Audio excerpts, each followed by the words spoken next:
Coba Anda ingat-ingat kembali nih, sudah berapa kali sih Anda buka aplikasi di ponsel Anda buat pesan makan siang minggu ini? Atau mungkin sekedar ngirim dokumen ya ke kantor. Nah iya, atau nyari tumpangan ojek gitu.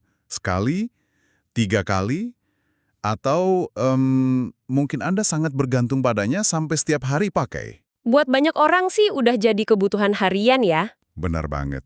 Dan saat Anda nekan tombol hijau bertuliskan pesan di layar itu, rasanya kan kayak, apa ya, sihir modern gitu kan?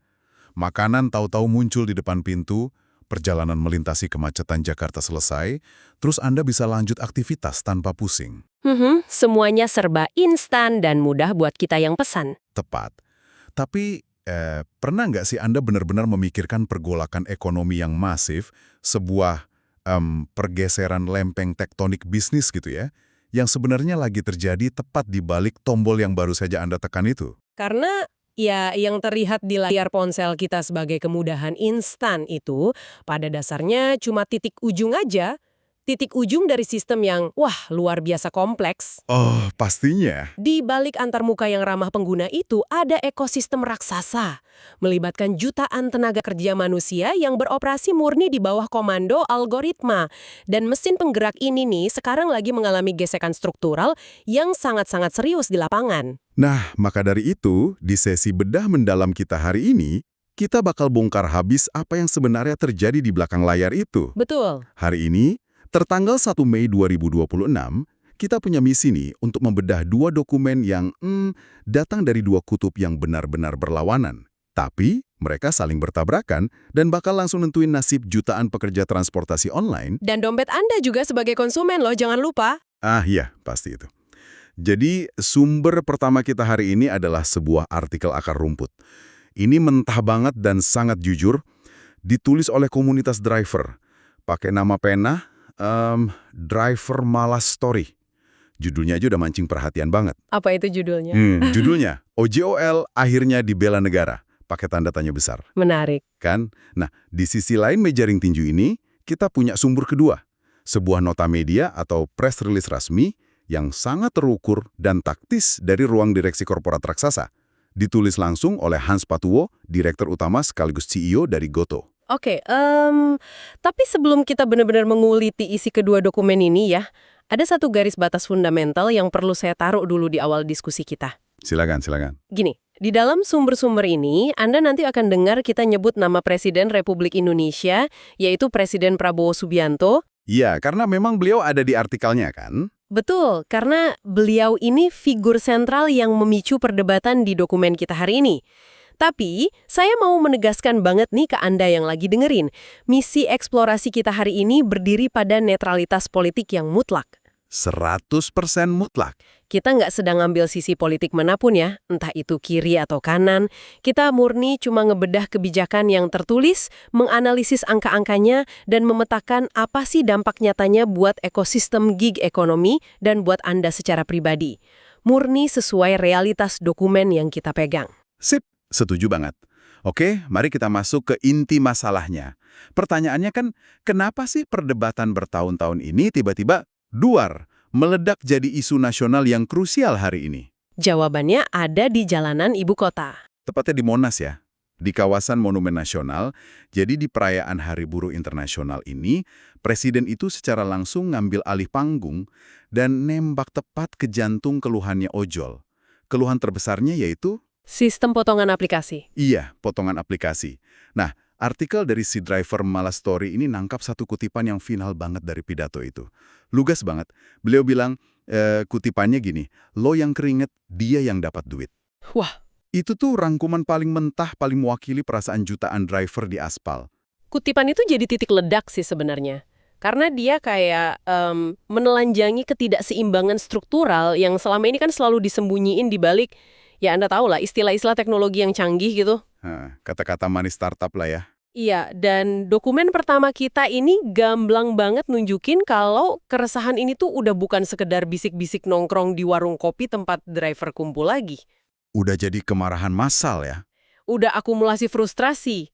Jutaan pekerja merasa mereka nanggung 100% beban fisik di jalan, tapi hasil keringatnya disedot sama entitas yang bentuk fisiknya aja nggak kelihatan. Nah, Mari kita bedah logika dari rasa frustrasi ini nih. Biar gampang, coba Anda sebagai pendengar, bayangin situasi kayak gini ya. Bayangin Anda nyewa lapak di sebuah pujasera atau food court gitu. Oke. Anda yang subuh-subuh pergi ke pasar, beli bahan baku, Anda yang kepanasan di depan kompor seharian, dan amit-amit kalau tabung gas meledak, Anda yang masuk rumah sakit bayar sendiri. Si pemilik gedungnya ngapain? Si pemilik pujasera cuma nyediain tempat sama mesin kasir. Tapi ya, dalam kasus ojol ini, analoginya jauh lebih ekstrim lagi. Yang matanya ngeliatin setiap detik gerak-gerik Anda. Memantau terus-menerus. Iya, kalau Anda ke toilet bentar, terus terpaksa nolak satu pesanan aja, jebret, lapak Anda disembunyikan dari pandangan pelanggan selama berjam-jam. Dihukum tanpa ada manajer manusia yang bisa diajak ngobrol atau komplain. Dan lebih gilanya lagi, persentase keuntungan harian Anda itu bisa dinaikkan atau diturunkan sewaktu-waktu sama si mesin itu. Anda nggak punya hak veto sama sekali. Gila kan? Bukankah sistem sepihak ini terdengar sangat absurd kalau kita terapkan di dunia nyata? Analogi pujasera algoritmik Anda itu pas banget. Itu ngegambarin akurat apa yang biasa kita sebut sebagai asimetri kekuatan. Asimetri kekuatan? Gimana tuh maksudnya? Gini, aplikator itu pegang data ribuan transaksi per detik, peta permintaan real time, dan ya algoritma penentu keputusannya. Sedangkan driver, mereka cuma punya motor, layar ponsel 6 inci, dan ketidaktahuan total tentang kapan atau di mana pesanan berikutnya bakal masuk. Blank sama sekali ya mereka. Iya, tapi anehnya narasi korporat selama bertahun-tahun selalu berlindung di balik satu kata ajaib, Kata apa tuh? mitra. Kemitraan. Nah, mari kita kritis sedikit nih di sini. Bukankah argumen simpati dari driver tadi agak mengabaikan fakta bisnis yang paling dasar? Maksudnya gimana tuh?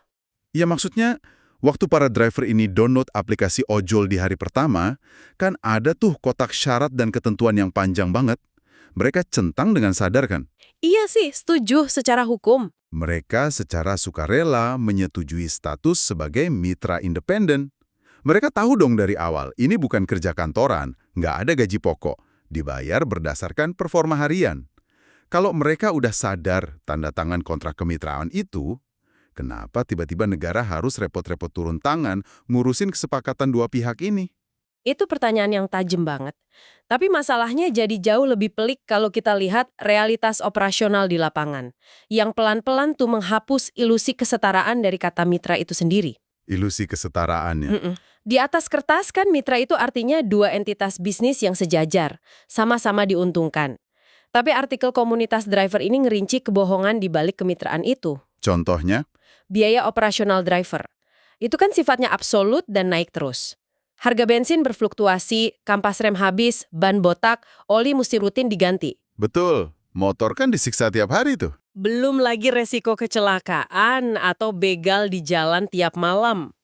Nah, ironisnya, ketika semua beban nyata di aspal itu meroket, pendapatan bersih mereka justru makin tipis. Karena ya itu tadi, harus ngerelain persentase gede buat potongan aplikasi. Anda nih yang sering pesen makanan, mungkin ngeluh, aduh tagihannya bengkak banget. Tapi uang yang Anda bayar mahal itu nggak serta-merta masuk kantong jaket si driver yang hujan-hujanan nganterin pesanan Anda. Nggak masuk ke mereka, karena algoritma yang nentuin alokasinya.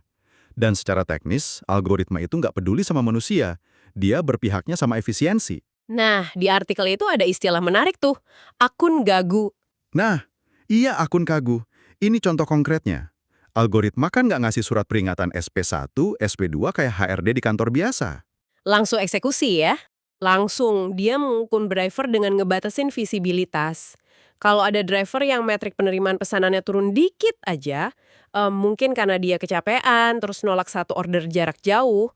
Sistemnya otomatis bakal ngelempar orderan ke driver lain di sekitarnya yang skor patuhnya lebih tinggi kan? Betul banget. Ini bentuk kontrol ketat tapi tanpa mau ngakuin mereka sebagai karyawan. Kalau driver kecelakaan atau sakit, perusahaan dengan gampang bilang, loh, Anda kan mitra, ya tanggung sendiri dong risikonya. Jadi mereka nanggung risiko setara pengusaha kecil, tapi dikontrolnya ketat setara buruh pabrik. Tepat sekali, itu poin yang sangat mengusik kenyamanan kita kan. Dan sumber kita ini juga ngebongkar satu fakta sosial yang cukup nampar nih. Apa tuh? Selama ini kita mungkin mikir jadi ojol itu cuma kerja sambilan mahasiswa buat nambah uang nongkrong, atau bapak-bapak yang iseng cari tambahan pas pulang kantor. Gig ekonomi sejati lah ya. Ternyata enggak. Artikel Driver Miles Story itu dengan sangat jelas nyeritain kalau pekerjaan ini udah bermutasi. Ini jadi tulang punggung ekonomi utama. Ada jutaan keluarga di luar sana yang bayar uang pangkal sekolah, ngelunasin tunggakan kontrakan, beli beras, itu murni dari hasil keliling di atas motor 10-14 jam sehari. Wow, jadi ini udah bukan ekonomi pinggiran lagi ya.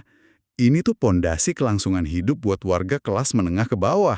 Dan ketika sebuah model kerja informal udah bertransformasi jadi jaring pengaman sosial raksasa buat jutaan keluarga, pemerintah nggak bisa lagi dong pura-pura kalau ini cuma transaksi perdata biasa antara aplikasi sama user. Iya juga sih. Disitulah transisi besarnya terjadi ya. Keluhan di Monas tadi bukan cuma drama politik doang. Itu adalah gejala penyakit struktural yang maksa negara buat turun tangan dan mendefinisikan ulang batasan gig ekonomi ini. Benar. Tapi gini, narasi emosional dari pekerja, keluhan soal ban botak, akun gagu, sampai pidato heroik di podium itu emang bikin kita merinding. Tapi, mari kita bicara realitas kekuasaan. Tanpa adanya instrumen hukum yang ngikat, pidato itu ya besok pagi cuma bakal jadi bungkus kacang. Iya betul, cuma angin lalu. Gimana negara benar-benar nerjemahin kemarahan ini jadi pukulan telak ke meja direksi platform digital? Nah, disinilah bagian yang paling menarik. Kita masuk ke dokumen hukum yang ngerombak aturan mainnya secara total. Prespres atau Peraturan Presiden Nomor 27 Tahun 2026 tentang Perlindungan Pekerja Transportasi Online. Ini bukan sekedar imbauan manis loh, ini mandat mutlak negara. Perpres nomor 27 tahun 2026 ini tuh ibaratnya palu godam ya, yang ngehancurin model bisnis status quo. Dari dokumen yang kita pegang, ada dua pilar utama dari regulasi ini yang dirancang buat langsung, jegrek, mengintervensi kebebasan pasar perusahaan teknologi. Oke, apa pilar pertamanya? Pilar pertama itu langsung nyasar ke urat nadi pendapatannya platform, yaitu persentase pemotongan. Oke, mari kita bedah pilar pertama ini. Karena dampaknya ini masif banget. Di dokumen itu disebutin kalau potongan aplikator yang selama ini kan dibiarin melayang di angka 20% atau bahkan lebih ya. Ya, kadang nyentuh 30%. Nah, itu sekarang diperintahkan buat dipangkas abis. Instruksinya jelas. Harus berada di bawah 10%. Dan buat Anda nih yang mungkin nggak terlalu familiar sama laporan keuangan perusahaan, mari kita pahami skalanya. Ini bukan diskon biasa ya. Bukan. Turun dari 20% ke di bawah 10% itu bukan sekedar ngasih promo flash sale akhir bulan. Ini artinya negara dengan paksa motong lebih dari separuh sumber pendapatan utama atau top line revenue dari perusahaan bernilai miliaran dolar dalam satu malam. Wah, kebayang paniknya ruang direksi. Tapi, banyak orang mungkin mikir gini ya, emang kenapa sih selama ini potongannya harus gede banget 20%? Apa cuma karena CEO-nya serakah pengen kaya raya? Emangnya nggak gitu? Nggak sesederhana itu nyatanya. Kalau kita tarik ke gambaran yang lebih besar dan lihat unit economics atau struktur biaya per transaksinya, duit 20% itu adalah bahan bakar utama dari model bisnis platform ini. Buat bayar server gitu. Betul, bayar server cloud raksasa yang memproses jutaan titik GPS secara real time itu mahal banget. Terus gaji insinyur software tingkat atas, riset, dan yang paling penting, Subsidi konsumen. tetat. Potongan besar itu diputar balik buat ngasih Anda para pendengar kita, diskon ongkos kirim atau promo makan siang. Biar Anda nggak pindah ke aplikasi sebelah. Astaga. Jadi, kalau negara datang dan tiba-tiba matong sumber bahan bakar itu sampai di bawah 10%, model bisnis bakar uang yang biasa mereka pakai buat mendominasi pasar langsung lumpuh total dong. Merombak DNA bisnis mereka secara paksa. Wow. Terus pilar keduanya apa tuh? Pilar keduanya nyasar ke lubang hitam terbesar di sistem kemitraan ini, yaitu jaminan sosial. Perpres ini mewajibkan perusahaan buat nyediain perlindungan nyata bagi pekerja transportasi online, kayak BPJS Kesehatan dan jaminan kecelakaan kerja. Akhirnya, Artinya negara nyetop praktek lepas tangan yang selama ini kejadian. Perusahaan nggak bisa lagi ngambil persentase dari tiap putaran roda motor, tapi cuci tangan waktu si driver kecelakaan pas lagi bawa orderan mereka. ini sih tamparan regulasi yang telak banget. Tapi, tunggu dulu. Mengubah aturan di atas kertas pakai stempel negara itu satu hal. Tapi kita tahu kan, ekosistem ini digerakkan sama baris-baris kode komputer. Algoritma? Iya, Anda kan nggak bisa sekedar bacain perpres di depan server aplikasi, terus berharap besok pagi algoritmanya langsung tobat gitu kan. Hahaha, nggak bisa gitu kerjanya mesin. Jadi gimana dong reaksi para raksasa teknologi yang udah terbiasa mendikte pasar ini? Disinilah dokumen kedua kita jadi krusial banget buat dibahas. Pernyataan resmi yang keluar dari meja CEO Goto, Hans Patuwo, yang rilisnya di hari yang sama, 1 Mei 2026. Kalau Anda baca nota media ini tuh benar-benar mahakarya dari sebuah komunikasi krisis korporat. Bahasanya elegan banget, sangat hati-hati. Standar PR tingkat dewa ya? Ya, di paragraf pembuka Goto langsung menempatkan posisi. Mereka bilang, kami senantiasa mematuhi peraturan pemerintah, termasuk arahan yang disampaikan oleh Presiden Prabowo Subianto yang dituangkan dalam Peraturan Presiden Nomor 27 Tahun 2026. Nggak ada perlawanan. Nggak ada pembangkangan terbuka sama sekali. Mereka nggak ngancam bakal cabut dari Indonesia atau matiin server. Mereka nunjukin kepatuhan institusional yang penuh. Ya, pastilah mereka bilang patuh di paragraf pertama. Kalau ngelawan negara terang-terangan di hari pertama aturan terbit, ya itu bunuh diri PR namanya. Tapi, kayak biasanya, iblis itu kan selalu sembunyi di detail kalimat berikutnya. Anda nemu kalimat kuncinya ya? Ketemu dong. Kalimat yang harus kita garis bawahi pakai tinta merah, itu bunyinya gini. Saat ini kami akan melakukan pengkajian untuk memahami detail, implikasi, dan penyesuaian yang diperlukan sesuai dengan peraturan tersebut. Nah, Mari kita terjemahin makna dari dua kata ajaib ini nih. Pengkajian dan penyesuaian. Kalau perusahaan ini dipaksa nyerap kerugian dari hilangnya 50% lebih pendapatan per transaksi mereka, uang yang hilang itu kan harus dicari gantinya dari suatu tempat dong. udah pasti hukum ekonominya begitu. Jadi saya mau mewakili Anda semua yang dengerin kita hari ini. Apakah arti kata penyesuaian ini tuh berarti Anda harus siap-siap bayar ongkos ojek 30% lebih mahal besok pagi? Sangat mungkin. Atau era kejayaan pesan makanan pakai promo gratis ongkir dan cashback gila-gilaan bakal langsung musnah? Karena si aplikasi udah nggak punya ruang fiskal lagi buat ngesubsidi Anda. Atau, nah ini kemungkinan yang menarik, jangan-jangan selama ini margin laba operasional mereka itu jauh lebih raksasa dari yang dilaporkan. Oh, maksudnya mereka sebenarnya masih sanggup. Iya, secara teori bisa aja kan mereka tetap beroperasi dengan potongan 10% tanpa harus ngebebanin sepeser pun kenaikan harga ke kita sebagai konsumen. Wah, itu skenario-skenario ekonomi yang saya yakin lagi disimulasikan habis-habisan secara tertutup sama mesin algoritma dan ahli keuangan mereka.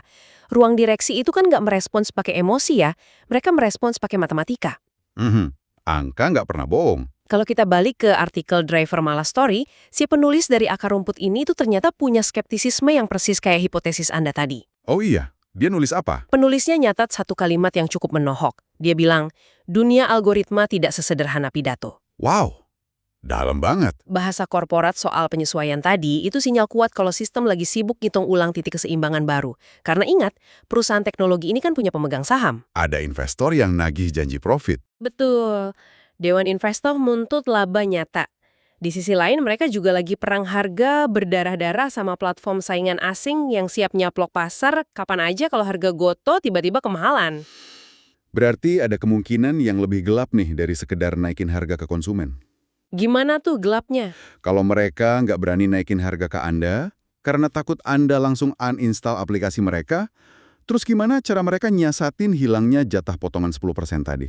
Nah, disitulah kehebatan sekaligus bahayanya dari sebuah algoritma black box atau kotak hitam yang nggak transparan. Jadi bisa diakalin? Sangat bisa. Algoritma bisa aja kelihatannya mematuhi perpres. Di layar HP driver secara resmi tertulis potongan layanan 9,9%. Sah dong secara hukum di bawah 10%. Secara hukum sah, tapi secara bersamaan, di balik layar, algoritma bisa ngapus semua bonus insentif harian yang biasanya didapat driver kalau mereka tembus target antaran. Iya ampun. Atau sistem bisa nyesuaiin metrik hitungan jarak, jadi tarif dasar per kilometernya diam-diam dibikin lebih murah. Kesimpulannya, persentase potongannya emang turun, tapi nominal rupiah bawa pulang si driver malah stagnan atau bahkan lebih kecil dari sebelumnya. Astaga. Jadi intinya, tangan kanan pemerintah maksa presentasinya turun di halaman depan aplikasi, tapi tangan kiri algoritma punya jutaan cara teknis buat ngambil balik selisih uangnya lewat pintu belakang, tanpa melanggar hukum sedikit pun di atas kertas. Itulah persisnya alasan kenapa penulis Akar Rumput kita di dokumen pertama negesin banget. Aturan tanpa pengawasan seringkali cuma berakhir jadi pajangan hukum doang. Cuma tulisan manis ya? Iya, janji heroik di atas panggung Monas itu nggak bisa dipakai buat beli susu anak. Nggak bisa buat nebus motor yang ditarik dealer karena nunggak. Jutaan driver ini udah nggak butuh retorika lagi. Mereka butuh ngeliat angka saldo real mereka bertambah secara organik besok paginya. Bener banget. Dan inilah kenapa pernyataan penutup di nota media dari Gotoh tadi yang ngomong janji buat terus berkoordinasi dengan pemerintah demi katanya manfaat berkelanjutan kepada seluruh masyarakat, itu sebenarnya adalah jenderang perang. Tanda dimulainya babak baru ya. Betul, babak baru dari pertempuran yang bakal panjang banget. Kita tuh lagi nggak ngebicarain sekedar aplikasi update biasa di Play Store. Kita lagi nyaksiin benturan raksasa antara dua ekosistem kuasa. Negara versus korporat digital. Tepat. Tata kelola negara yang berbasis undang-undang dan konstitusi berhadapan langsung dengan tata kelola digital yang murni diatur oleh deretan kode komputer dan kekuatan modal. Diskusi kita hari ini akhirnya nuntun kita ke satu konklusi besar yang benar-benar merepresentasikan transisi zaman sih. Gimana tuh konklusinya? Di satu spektrum, kita ngelihat kelas pekerja lapangan di era modern ini, ya para driver ojol ini, mereka pelan tapi pasti mulai mengkonsolidasikan kesadaran. Mereka sadar seberapa vital peran fisik mereka di ekosistem ini. Kayak metafora brilian dari penulis artikel komunitas tadi. Oh, yang tanpa driver, aplikasi hanyalah layar kosong. Iya, itu dalam banget kan? Dan negara akhirnya ngerespon kesadaran kolektif itu lewat Perpres nomor 27 tahun 2026 ini. Yang pada intinya maksa perusahaan teknologi buat berhenti sembunyi di balik kata inovasi demi ngebiarin praktek kerja yang nggak seimbang. Dan di spektrum lainnya, kita ngeliat gimana raksasa korporasi digital ini yang selama 1 dekade terakhir dibiarin bebas liar ngerusak pasar tradisional pakai alasan disrupsi teknologi, kini akhirnya didorong ke sudut ring tinju. Dipaksa mikir ulang model bisnisnya. Iya, mereka sekarang diwajibkan buat merekayasa ulang unit ekonomi mereka. Mereka harus bisa buktiin, emang model bisnis kalian ini bisa bertahan hidup secara logis nggak sih? Tanpa harus terus-terusan menggerogoti kesejahteraan pasukan lapangan kalian sendiri? Dan bagi Anda yang dari tadi mendengarkan analisis kita, pemahaman atas dinamika di balik layar ini tuh esensial banget loh. Kenapa esensial? Karena Anda bukan cuma sekedar penumpang atau orang yang beli martabak jam 12 malam. Anda itu saksi hidup dari sejarah yang lagi ditulis ulang. Sejarah tentang gimana batas-batas hak pekerja, tanggung jawab korporat raksasa, dan peran negara saling bernegosiasi di era digital abad ke-21. Karena, ya pada akhirnya, regulasi ini bukan cuma nentuin berapa ribu rupiah yang dibawa pulang sama ojol yang antarin Anda besok pagi. Tapi regulasi ini mendefinisikan ulang fondasi ekonomi dari kenyamanan instan kita selama ini. Benar sekali. Nah, ini membawa kita pada satu pemikiran penutup yang mau saya titipin nih, biar Anda bisa merenungkannya malam ini. Silahkan. Coba Anda pikirkan dalam-dalam. Kalau ternyata selama bertahun-tahun ini model bisnis layanan murah, serba cepat, dan tanpa beban yang udah jadi gaya hidup kita sehari-hari, ternyata cuma bisa bertahan dan tumbuh raksasa karena algoritmanya secara sistematis numpukin semua beban operasional ke pekerja tanpa ngasih jaminan sosial dan nekan pendapatan mereka di batas kritis untuk sekedar bisa makan. Pertanyaan yang mengerikan sebenarnya. Iya. Apakah itu berarti era emas dari kenyamanan instan berharga murah yang manjain kita 10 tahun terakhir ini sebenarnya nggak pernah nyata? Apakah itu semua murni cuma ilusi ekonomi raksasa yang disubsidi diam-diam oleh keringat pekerja tak kasat mata? Sebuah ilusi yang kayaknya sebentar lagi bakal meledak tepat di depan mata kita seiring ditegakkannya aturan baru ini. Paradoks modern yang bikin merinding ya. Sebuah paradoks yang sangat layak buat Anda pertimbangan lagi setiap kali ujung jari Anda mau nyentuh tombol pesan di layar HP.